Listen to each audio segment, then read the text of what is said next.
பல ஆண்டுகளுக்கு முன்பு மனிதர்கள் வாழும் இடங்களை தாண்டி மிகவும் தூரத்தில் ஒரு மந்திரமான கடல் இருந்தது. அந்த கடலை ப்ளூ கிறிஸ்டல் கடல் என்று அழைத்தார்கள். சூரிய ஒளியில் அந்த கடல் வைரங்களைப் போல பிரகாசித்தது.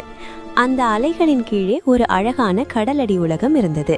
பவளப்பாறைகள் ஒளிர்ந்தன, ஜெல்லி மீன்கள் மெதுவாக மிதந்தன, வண்ணமயமான மீன்கள் எல்லாம் மகிழ்ச்சியாக நீந்தின.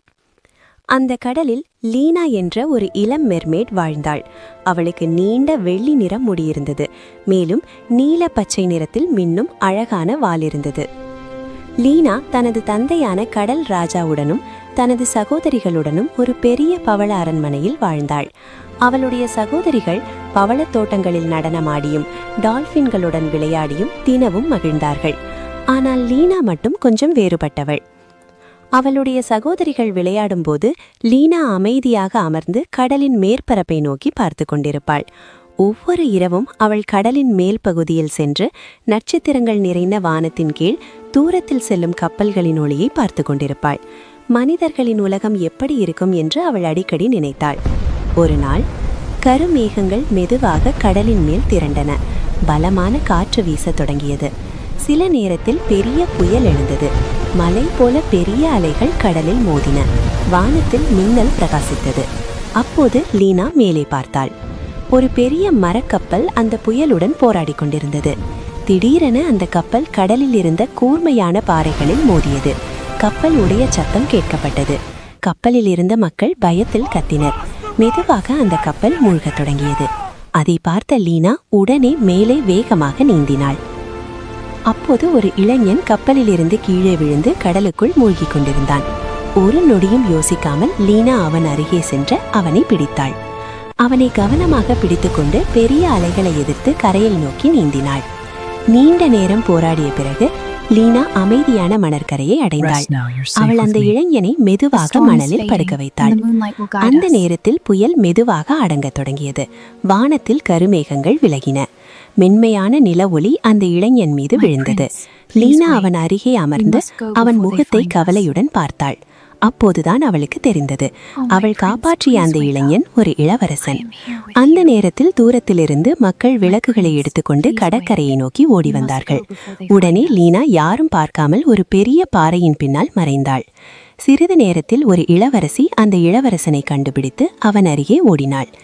மெதுவாக இளவரசன் ஆட்ரியன் கண்களை திறந்தான். அவன் நினைத்தது தன்னை காப்பாற்றியது அந்த இளவரசியே என்று. கடலின் அருகில் இருந்து லீனா அதை அமைதியாக பார்த்தாள். சோகமான மனதுடன் அவள் மெதுவாக மீண்டும் கடலுக்குள் நீந்தி சென்று அலைகளின் கீழ் மறைந்தாள். நாட்கள் கடந்து சென்றன. ஆனால் லினாவால் அந்த இளவரசரை மறக்க முடியவில்லை. அவள் அவனை மீண்டும் பார்க்க விரும்பினாள். மனிதர்களின் உலகத்தை பற்றி மேலும் அறிய வேண்டும் என்று அவள் விரும்பினாள்.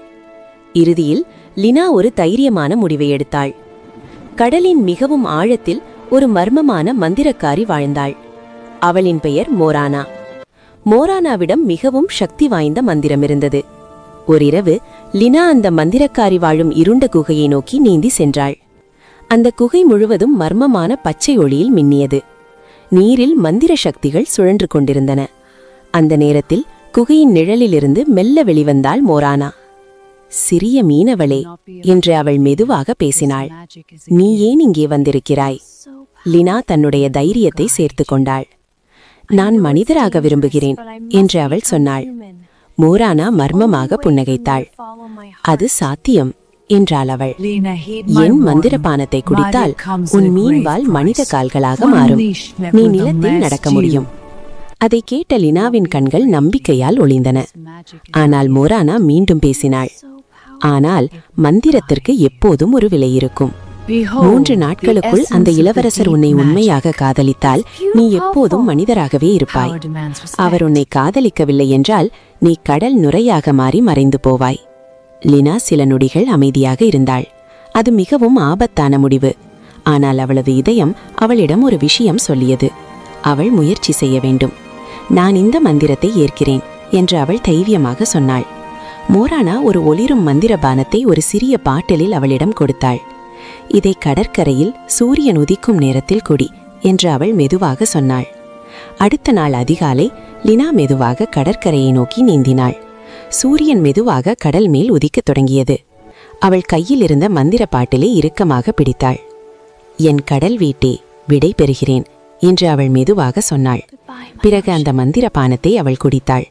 திடீரென்று ஒரு சக்தி வாய்ந்த மந்திர ஒளி அவளை முழுவதும் சுற்றி கொண்டது. அவளது மீன்வால் ஒளிரத் தொடங்கியது.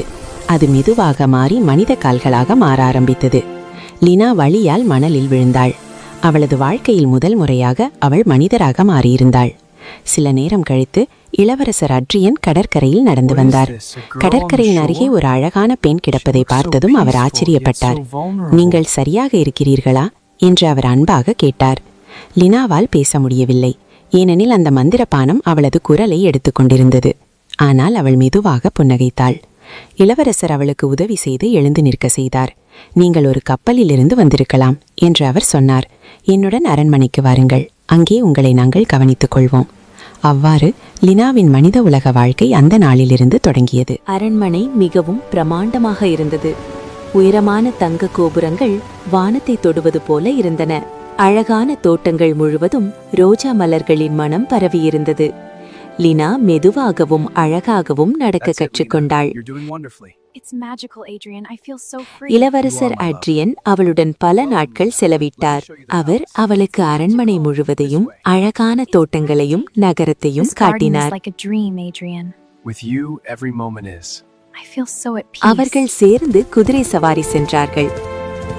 சில நேரங்களில் அரண்மனை பால்கனியிலிருந்து சூரியன் மறையும் அழகான காட்சியை பார்த்தார்கள். லினாவால் பேச முடியாவிட்டாலும் அவளின் அன்பான மனமும் மென்மையான புன்னகையும் அனைவரையும் அவளை விரும்பச் செய்தது. இளவரசர் அட்ரியனுக்கு அவளின் நட்பு மிகவும் பிடித்திருந்தது. ஆனால் அவர் அடிக்கடி புயலின் போது தன்னுடைய உயிரை காப்பாற்றிய அந்த மர்மமான பெண்ணை பற்றி பேசுவார். என் உயிரை காப்பாற்றிய அந்த மனிதருக்கு நான் நன்றி சொல்ல வேண்டும் என்று ஒரு மாலை அவர் சொன்னார். அதை கேட்ட லினாவின் இதயம் வலித்தது. அவள் உண்மையை சொல்ல முடிந்தால் எவ்வளவு நன்றாக இருக்கும் என்று நினைத்தாள். 2 நாட்கள் மிகவும் வேகமாக கடந்து சென்றன. 3வது நாளில் மன்னர் ஒரு முக்கியமான அறிவிப்பை வெளியிட்டார். இளவரசர் அட்ரியன் அடுத்த ராஜ்யத்தின் இளவரசியை திருமணம் செய்ய போகிறார். அவர்தான் கடற்கரையில் அவரை கண்டுபிடித்த அதே பெண். அரண்மனை முழுவதும் கொண்டாட்டம் ஆரம்பித்தது. ஆனால் லினாவின் உலகம் உடைந்து விழுவது போல அவளுக்கு தோன்றியது. அந்த இரவு அவள் தனியாக கடற்கரையை நோக்கி நடந்து சென்றாள். நிலவொளி கடல் அலைகளின் மீது மெதுவாக பிரதிபலித்தது. இளவரசர் வேறு ஒருவரை திருமணம் செய்தால் காலை சூரியன் உதிக்கும் நேரத்தில் கடல் மந்திரக்காரியின் மந்திரம் முடிந்துவிடும் என்பதை லினா அறிந்திருந்தாள். அதன் பிறகு அவள் என்றென்றும் மறைந்து போய்விடுவாள். அந்த நேரத்தில் ஒரு அதிசயம் நடந்தது. கடல் நீர் மெதுவாக ஒளிரத் தொடங்கியது. லினாவின் மீனவ சகோதரிகள் கரையருகில் தோன்றினார்கள். அவர்கள் அவளை காப்பாற்ற வந்திருந்தார்கள். லினா என்று அவர்கள் சோகமாக சொன்னார்கள். கடல் மந்திரக்காரி எங்களுக்கு ஒரு மந்திர கத்தியை கொடுத்திருக்கிறாள். சூரியன் உதிக்கும் முன் இந்த மந்திரத்தை உடைக்க அதை பயன்படுத்தினால் நீ மீண்டும் கடலுக்கு திரும்பலாம். ஆனால் நீ அதை மறுத்தால் நீ என்றென்றும் மறைந்து போய்விடுவாய். லினா அந்த கத்தியை தனது கைகளில் பிடித்தாள். அவள் இளவரசர் வாழும் அரண்மனையை நோக்கி பார்த்தாள். அவள் அவரை மிகவும் ஆழமாக காதலித்தாள். ஆனால் அவருக்கு தீங்கு செய்ய அவளால் முடியவில்லை. அவளின் கண்களில் கண்ணீர் நிரம்பியது.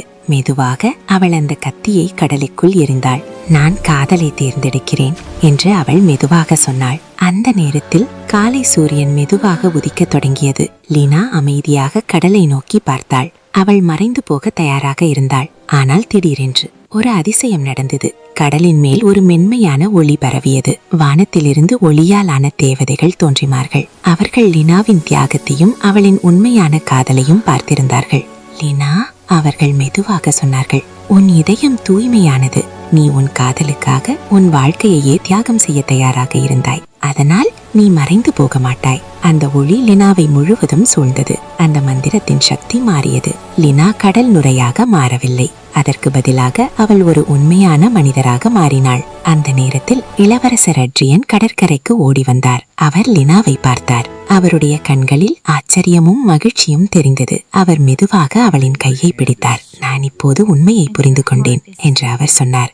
என் உயிரை காப்பாற்றியது நீதான். நீ பேச முடியாவிட்டாலும் உன் இதயம் எல்லாவற்றையும் சொல்லிவிட்டது. லினாவின் கண்களில் மகிழ்ச்சியின் கண்ணீர் நிரம்பியது. அந்த நாளிலிருந்து லினாவும் லினாவும் இளவரசர் அட்ரியனும் ஒருவரையொருவர் உண்மையாக காதலித்தார்கள். சில நாட்கள் கழித்து அரண்மனையில் ஒரு பெரிய திருமணம் நடைபெற்றது. கடலும் வானமும் அந்த மகிழ்ச்சியை கொண்டாடியது போல இருந்தது. அவ்வாறு கடலில் பிறந்த ஒரு சிறிய மீனவள் ஒரு ராஜ்யத்தின் ராணியாக ஆனாள். அவர்கள் இருவரும் நீண்ட நாட்கள் மகிழ்ச்சியாக வாழ்ந்தார்கள்.